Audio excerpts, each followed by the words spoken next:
Hello, my friends. Today is February 6, 2025. My name is Sensei Alexey Kunin, and this is my life journey. I get a lot of questions from people when they call me and they say, if I learn martial arts, I would be able to defend myself on the street?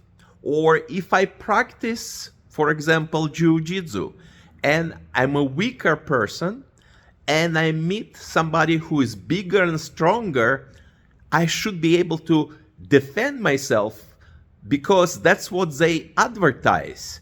If the person is weaker using Jiu-Jitsu techniques, they can defeat a much stronger opponent. Well, it's yes and no. You have to be honest with your expectations. Because when you're practicing martial arts, you're learning how to defend yourself. Yes, it's true. But there is a very important way how you train, how much effort, energy you put in your training. There is an old saying, the way you train, that's how you're gonna fight. So if you come to a school or to a dojo and you're having a good time, you laugh, it's like a club atmosphere, guess what? I don't think you're gonna be able to defend yourself 100% on the street. When you come to a real dojo, it's not a club, it's not a country club. It's a place of highly discipline and training. Especially when it comes to martial arts. Martial arts is like a military art. When you go to military, for example, to the army, the first thing you do, you go through the basic training. It's a hard work. It's a lot of discipline. You're putting a lot of energy, a lot of sweat into training to become a soldier. Well, same thing in martial arts. Martial arts, again, it's a military art. When you training hard, you're disciplining your mind, your body, you're sweating, you're really focused, you're training your body and mind, it's your discipline, you're pushing yourself to your limits to find out how far is your limits and go beyond those limits. Then yes, you would be able to defend yourself. But let's be realistic. You're training hard and you're not a strong person, you're average or weaker person, and somebody in the street attacks you. Usually bad people doesn't mean they don't practice fighting or martial arts. The bad people also practice martial arts. They have less moral belief system, so they will do anything they can to defeat you. There is no honor for them. If they're attacking you on the street and they're bad people, there's no such thing as honor fighting or fair fighting. They will grab the rock, they will grab the stick, and they will fight you, take your money, take your car, whatever they can take from you, or just beat you up.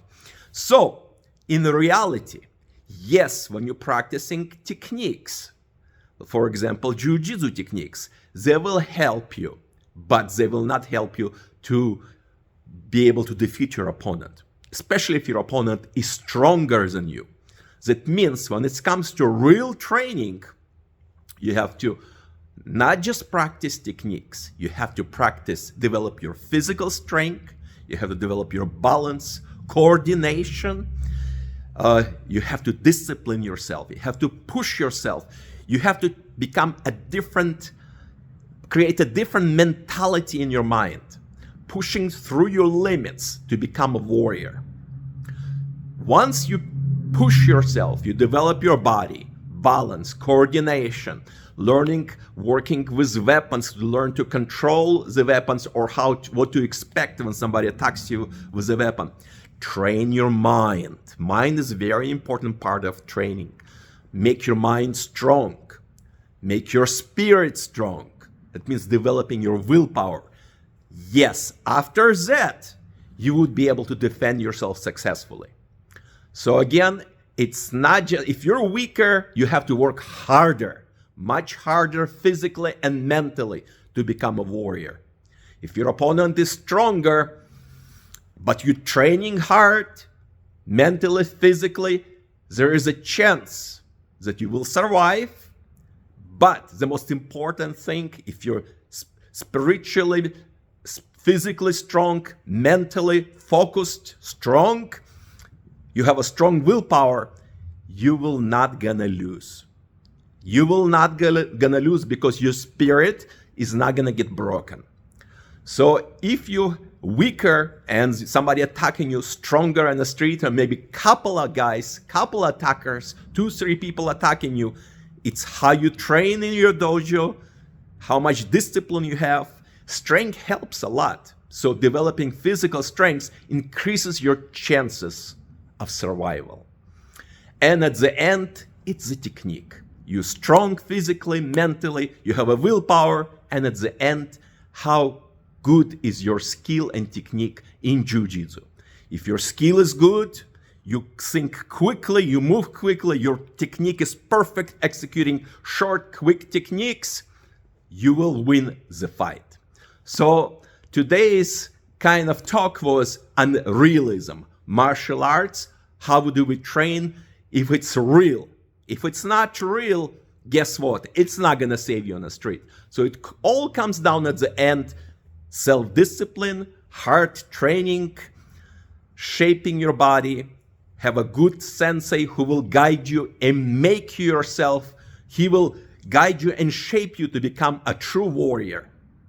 So again, you have to, the more you put in, the more you will get from the training. It's a hard training.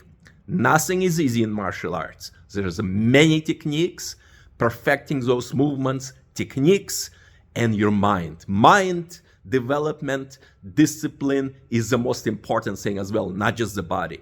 So body, mind, and spirit, and heart training. That's true focus of martial arts.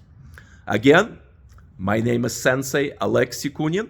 This is my dojo, Katabami Ju-Jitsu Dojo in Omaha, Nebraska. And I'm sharing with you a little bit of my wisdom, a little bit about my life journey, and a little bit about my life experience in martial arts.